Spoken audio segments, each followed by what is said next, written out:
try that again. Hi, everyone. Professor Dingman here. And what we're going to be covering right now is our reading strategies for this first essay unit. So let's go ahead and share the screen and jump back into Canvas. So again, from modules, let's just take you back to there, that starting point.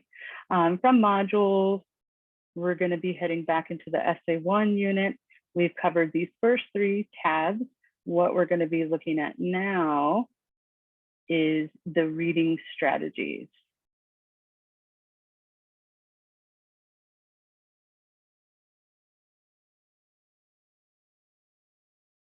So let's navigate to that page, and I'm going to go over the reading strategies of this first essay unit with you. Okay, so part of the E in English 101E, this enhanced version, is helping you develop the skills you need to be a college level reader, writer, and critical thinker by teaching you some of those skills and helping you develop some of those skills. And a way we do that is by teaching you some reading strategies, what good readers do in order to retain information and make sure that information is useful for them when they need it later in class or at work.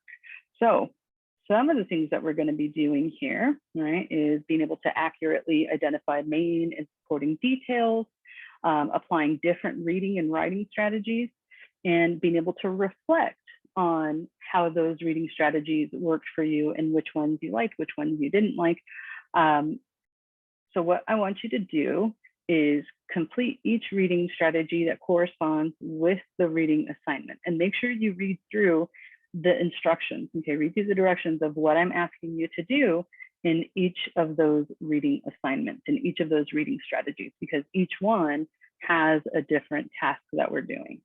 Okay, so let's jump into the reading strategies. So we're going to take a look at our first one, the significance of grit. And again, that formatting, you can see the due date, you can see the points, you can see how you're going to submit.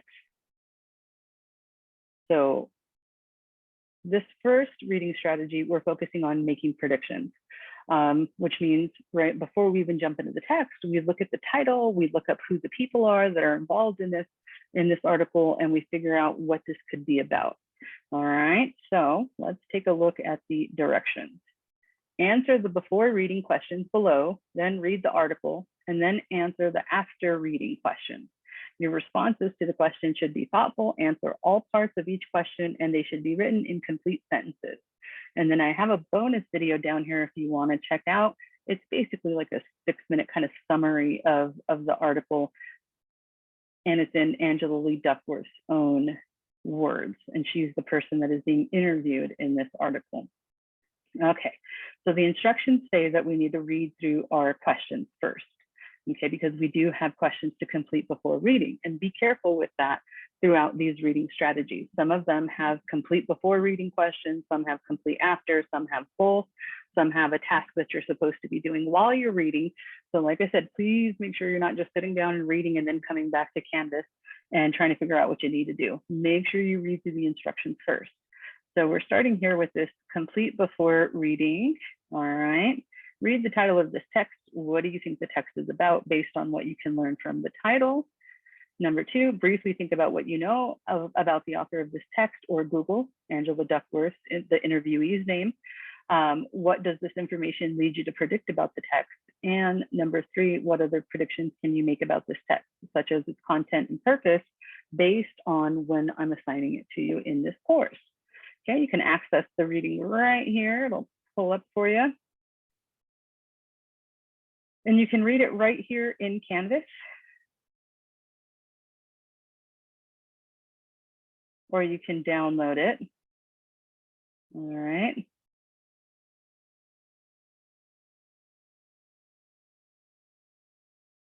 Okay, so now that this is loaded, so let's take a look at that first question together. So read the title of the text. What do you think this text is about based on what you can learn from the title? Okay, so if we take a look at that title, the title of the article is actually called The Significance of Grit, a Conversation with Angela Lee Duckworth by Deborah Perkins Gow.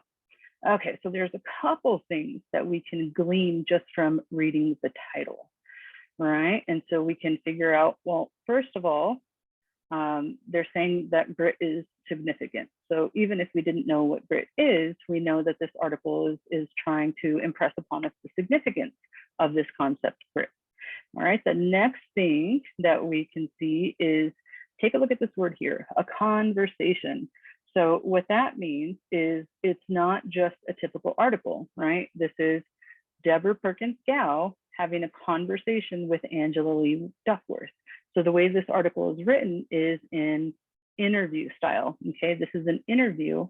The writer is Deborah Perkins Gow, and she's interviewing Angela Lee Duckworth, who's talking about this concept of grit. So if you didn't know what grit is, go ahead and Google it.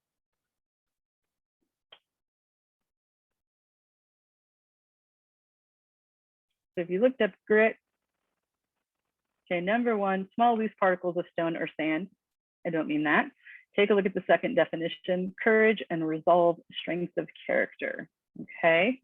So that's what we're looking at. And you can see right over here, actually it comes up as a personality trait, okay? And it links to an actual book that Angela Lee Duckworth wrote about grit. So we know it's about being tough, about being strong, okay? So that's what we can figure out. So this article is the importance of being tough, right? You can think about mentally tough. An interview between Angela Lee Duckworth and Deborah Perkins Gow. So we got all that just from looking at the title, right? Now let's take a look at that second question. What do you know about this person, right? Angela Lee Duckworth, or this concept of grit? Well, we already looked at grit. Now let's take a look at Angela Lee Duckworth. Thank you, Google, brought her right up. And we can see right here in the little about, before you even have to leave this page, is an American academic psychologist and popular science author. Okay, she studies grit and self-control. So going back to this, we can see that who is this person? Well, she's sort of an expert in the field. Okay, she's a psychologist, she's a teacher. So she's somebody who has expertise. So we can look at this as her explaining why it's important for people to be tough or gritty in order to be successful in school or in work. All right. And then number 3, what other predictions can you make about this text? Its content and its purpose based on when it's assigned. And look at when it's assigned. Right here, right during this first week, and it's the first reading I have you guys check out. So what does that lead you to think about? Why do you think I'm assigning this reading to you here at the beginning? Okay, so think about that. Now, keep in mind that this is just one viewpoint, and in fact, there have been some people who have written articles that push back against this notion that Angela Lee Duckworth is discussing. Okay, because she talks about you know, how the people who are really successful are the ones who keep working, who keep trying. However, like I said, people that are on the opposition are saying, look, sometimes people do work as hard as they can, they keep pushing, they stay at it, and they don't ever achieve that success. So we can't say that if you're unsuccessful, it means you're not gritty. It means, right, that you can't cut it. Sometimes there are circumstances, events, financial reasons, things that prevent us from being as successful as we want to be or as we could be. So keep that in mind, that this isn't, you know, a hard and fast rule that if you're gritty, you're successful. If you're not gritty, you're not successful. It's just one teacher and psychologist idea about who's successful, particularly in school. Okay, so let's move on to our next one. Okay, so make sure you answer those questions and then you submit them just like you would do with the other assignments that you did in the introduction module. Okay, same thing. When you're ready to move on, you're going to move on to our next reading strategy, which is the habits of mind. And this is a pretty short reading. Okay, and the strategy that I have you using for this one is reading with a purpose, right? So I want you to think about why you're reading these things. Okay, so with this one, we're going to take a look at our instructions, and it says answer the before reading questions below, then read the article, and then answer the after questions. All right. So let's take a look at those before you read. All right. And again, we have a purpose. We're reading with a purpose. So there again are these things that I want you to be able to answer by the time you finish up reading this article. And make sure you read through the purpose on these assignments. I'm explaining to you why I give you these assignments. You know, I know students are critical of teachers giving them busy work, and I totally understand. Busy work is pointless, but these assignments aren't just busy work. We're teaching you specific strategies that you can use in any other course, okay? So these 5 readings, we're gonna use 5 different reading strategies and note-taking strategies, and then after the end of the unit, I'm gonna have you reflect on them, and again, you're gonna talk about which ones worked for you, which ones didn't. So let's take a look at those questions, right? Again, why do you think this reading has been assigned? What do you think you need to get from this to be successful? And what are some strategies you might need, other strategies, and other than like understanding you have a purpose in order to achieve, right? So we have some after reading questions. Here's just a little graphic that explains what those 8 habits of mind are. And then here's the article. And again, I have it loaded so that you can read it right here in Canvas. And you can zoom in or out, or you can download the article. All right, but most of the text is pretty short. You'll see just those 2 pages, and then it's over. Those second 2 pages are just a list with bullet points of those 8 habits of mind. Okay, so once again, like the other assignments, when you're ready, start the assignment, submit it, and then you're ready to go. So that's reading with a purpose, is understanding why you're doing something and making sure you check your goals of what you're supposed to be doing before you start doing it. All right, so our next strategy is going to be summarizing. So for this reading, we're going to be reading Brainology by Carol Dweck, which is a really interesting educational theory. We're going to summarize. So keep in mind that there's 2 parts to this. This page where you're going to be submitting your complete after reading questions. And then when you hit next, that's where you're going to submit your actual summary, because the actual reading strategy for this is writing up a summary. All right. So I have the directions here. Keep in mind that you have to write a 1-page summary, not just answer these questions. So make sure you read through that. Then I have the reading for you right here again. It'll load up for you. And then you have some questions that are asking you about this reading and reading strategy. So when you're ready to do your summary, and as you're reading, keep in mind, what do I need to do? What details do I need to get from this article in order to write my summary? All right, so you should have that in your mind as you're reading, or as you're annotating, if you're going to take notes. Try to think to yourself, okay, what notes do I need to take, or what do I need to do in order to get the information to write a summary? All right. So on this page, I have some more instructions, and more specifically, this is my lecture video explaining to you how to summarize. And I take you through an actual summary of Brainology. Okay, so please make sure you take a look at this article, writing a summary, and that you also watch my lecture video on how to summarize and what should go in summaries. Okay, and then I also have some resources here, the MLA module, because remember, everything should be in MLA. And if you did that very first assignment, you have your template. And then I have a sample here, and I do this for quite a few things that we have in Canvas, quite a few of your assignments, especially the essays. I give you samples so that you can see what it is that you're supposed to be doing. All right, so you can go ahead and take a look at this, review it, see how an actual student completed this type of assignment. Now, please don't just copy and paste. That's plagiarism. I'm just showing you that as a guide, okay? So let's move on to our next reading strategy. We're down to our last 2. Oops. So see, remember I said I embed everything you need in the modules, the blogs, and the journals. for week number 2 come before those last 2 readings. So let's get out and go directly to those pages. I'm going to skip over those. Let's go into Drive chapter. Oops. Let's go into Drive chapter 5, reading and reading strategy. Okay, now don't worry, you weren't supposed to go by the book Drive. I have the one chapter that we're using here in Canvas. Okay. So what you're doing with this strategy is I'm having you annotate and underline, okay? And I'm having you look for specific information. And this is a really good reading strategy that also is one that you can use in other classes, right? Is sometimes you're just given an article by a professor and told, read this article and be prepared to discuss it in the next class session. Well, okay, that's great, but what are you going to do to be prepared to join that discussion, or if the professor calls on you? Okay, you need to be able to retain that information and process that information.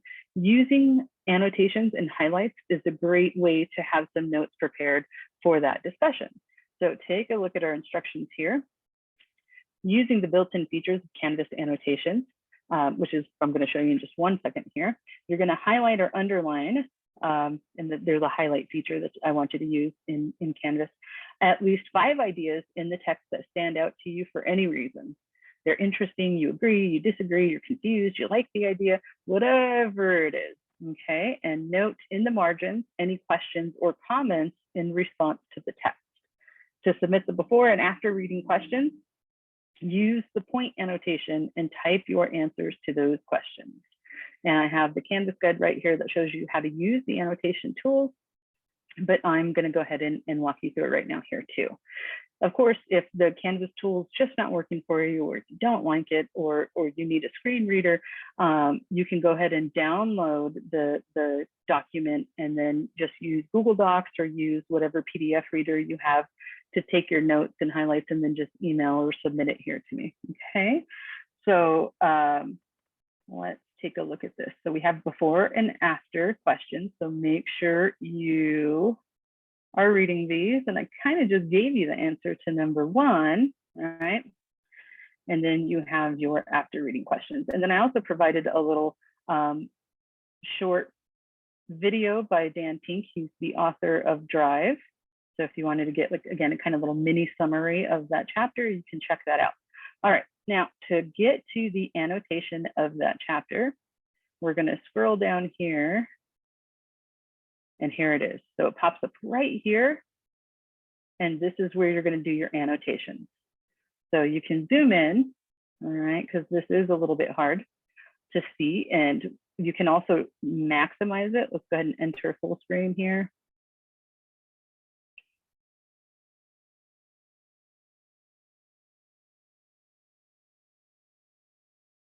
Yeah. Okay. We'll just ignore that. Okay, so these are your annotation tools up here. And this is the document, and you're going to be able to annotate directly on here. Now, this is that little arrow annotation that I was talking about, where you can put your before and after reading questions. But so the highlighting, let's say we go to this idea. The opposite of autonomy is control. And since they sit at different poles of the behavioral compass, they point us toward different destinations. Control leads to compliance. Autonomy leads to engagement. Okay, that seems like an important idea. So I'm going to go ahead and highlight this, right? And then anytime you highlight something, you take notes. That's why this is highlighting and annotation. Because what I used to see when I worked in writing centers was students would come in with articles and book chapters highlighted, and then I'd ask them, why did you highlight that? What's this detail here? And they would say, you know what, I don't know, I just highlighted it. And then we have to go back and reread what they had highlighted or reread a couple passages before to figure out what it was in that passage that made them highlight it. And sometimes they couldn't remember. So whenever you do highlight something, it's a good idea to jot down at least a word or a definition or whatever it is that a notation of why you highlighted this idea. Okay, so we're gonna get back into our directions here.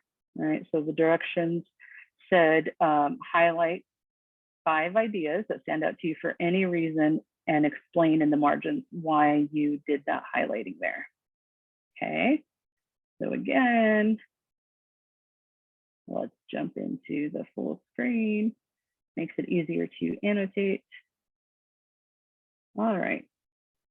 And so you can see the highlight here. In order to make your comment, you just click on that little paper icon, and then you're able to type your comment right here. So you can say, I agree with this idea. Compliance means you have to do something,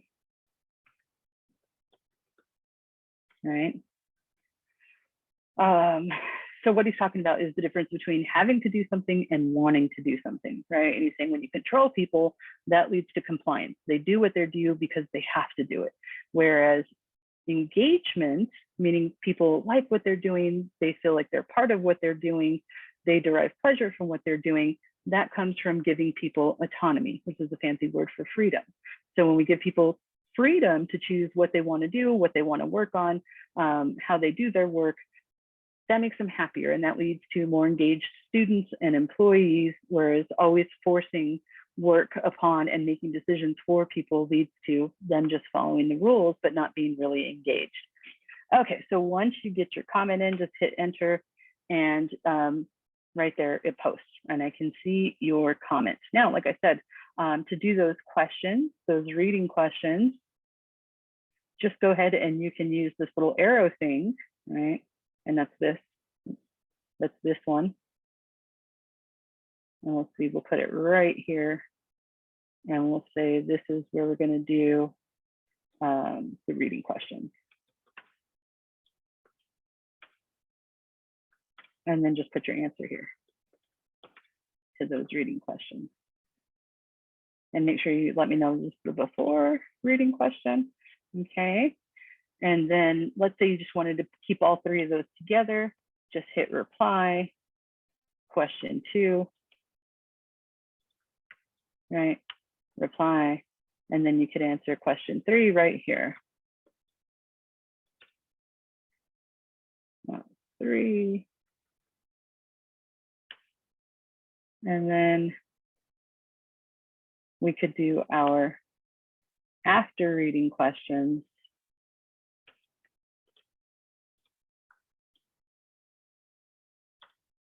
Here, right?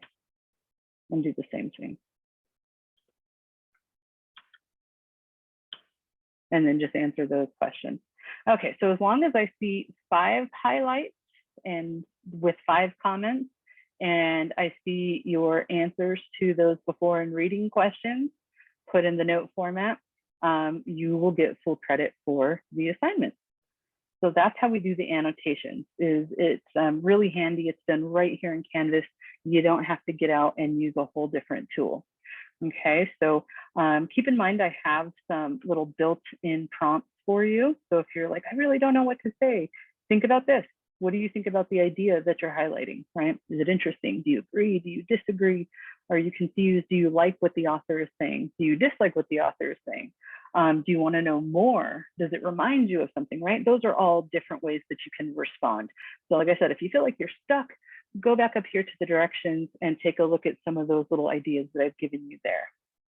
Okay, so you just leave your annotations, right? And then once you're done, let's make sure we hit submit. Otherwise, it won't save our annotations for us. So it's submitting, there we go. We can see it got submitted. We have our stamp. If you need to redo anything, click new attempt. And again, it starts stuff over for you. There's our party. Okay. So like I said, this is a really good strategy for those times when you get an instructor who, like I said, just hands you an article, hands you a book chapter, hands you, right, a reading and says, read it and be prepared to discuss. highlighting and annotating is a great way to be able to be prepared and to have discussion points. Okay, so our next one, our last one, we only have the five major texts that we're working with for this unit, is finding key passages. So it's a little bit similar to what we just did with highlighting and underlining, but this one, what you're looking for is 5 passages that you think are important ideas the author is trying to make us understand. So in this case, you're not just jotting it down and saying, like, I agree, I disagree, I like this, I don't like this. In this one, you're explaining why you think the author wrote that idea, what they're trying to say, and why they want us to understand what it is they're writing, what's something significant they want us to take away from this reading. Okay, so the reading is called Laziness Does Not Exist, and it's sort of a response, like I said, to grit, to this notion that, well, for some people, they work hard, but they just don't achieve that same kind of success. So Dr. Devin Price is talking about, you know, the fact that it's not that people are lazy, it's that there's other things there. And this is something that can really resonate with students. Maybe you've struggled in math, not because you were lazy at math, but because you were mixing up the numbers. Maybe you had a math disability that you didn't realize you had until you came to college. And the teachers always interpreted you as being lazy when in fact you were struggling with the disability, right? So what Dr. Devin Price is trying to get us to understand is that when people don't do their work, whether it's at school or at work, it's not because they're lazy. It's because there's something else there. Yeah, sure, some people are lazy sometimes, but we can't just default that, oh, students aren't getting their work done because they're lazy. What's going on? What is preventing students from getting their work done? What's happening in their lives that's making it so that they're not successful? Okay, so this is a really interesting article that I think resonates with a lot of people, especially if you've ever been called lazy and that really wasn't the reason why you were underperforming in a class or at work. So what we're doing with this one is very similar. We're using the tool, right? Like I said, but you're going to be highlighting those key passages that you think are a big idea that the author is trying to get us to understand, right? And so let's do our highlight.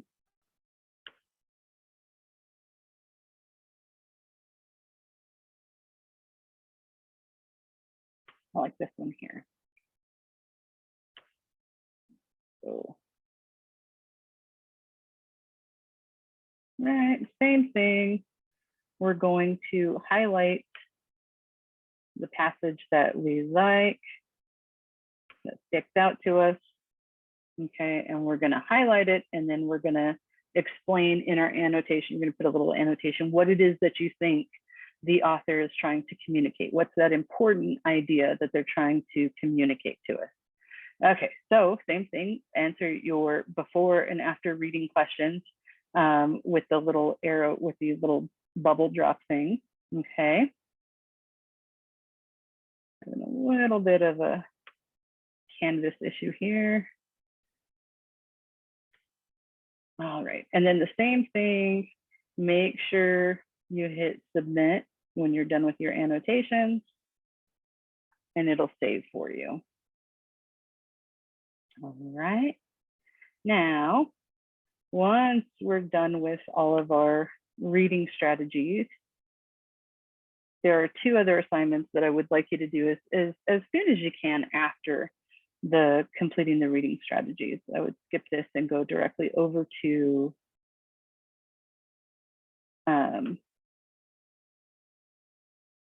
here's another lecture that I did going over some of these readings and the reading strategies. That's from last semester if you want to check out that video.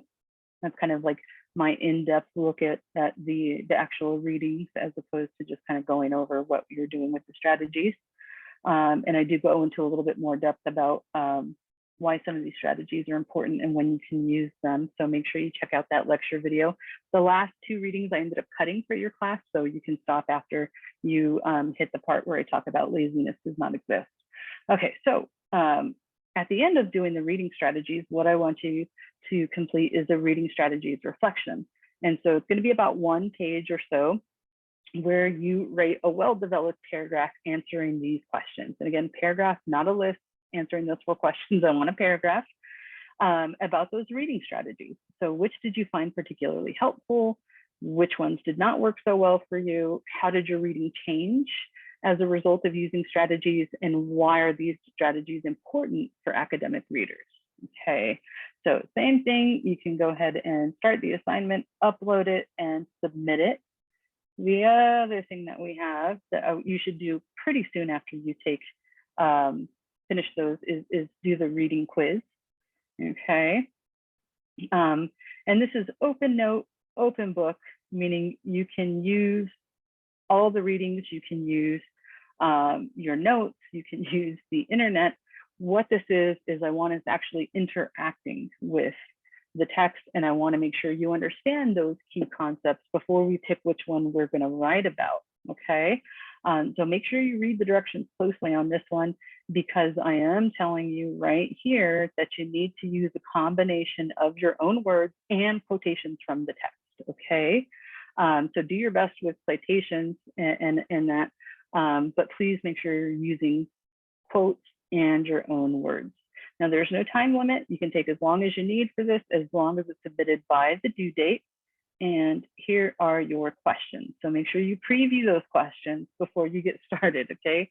I want you to do that with everything in this class. Make sure you read the directions, make sure you read through those questions, and then get started on your work.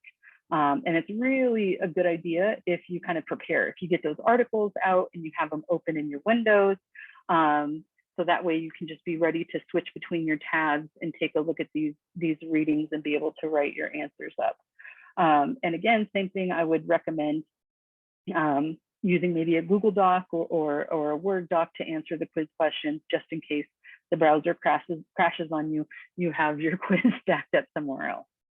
Okay, so that is our overview of our reading strategies and our readings for this unit, including our reading strategies reflection and our reading quiz. So again, if you have any questions or concerns, you want to discuss something, feel free to shoot me a text or an email, and we can make an appointment to get that done for you. All right, everyone, see you next time.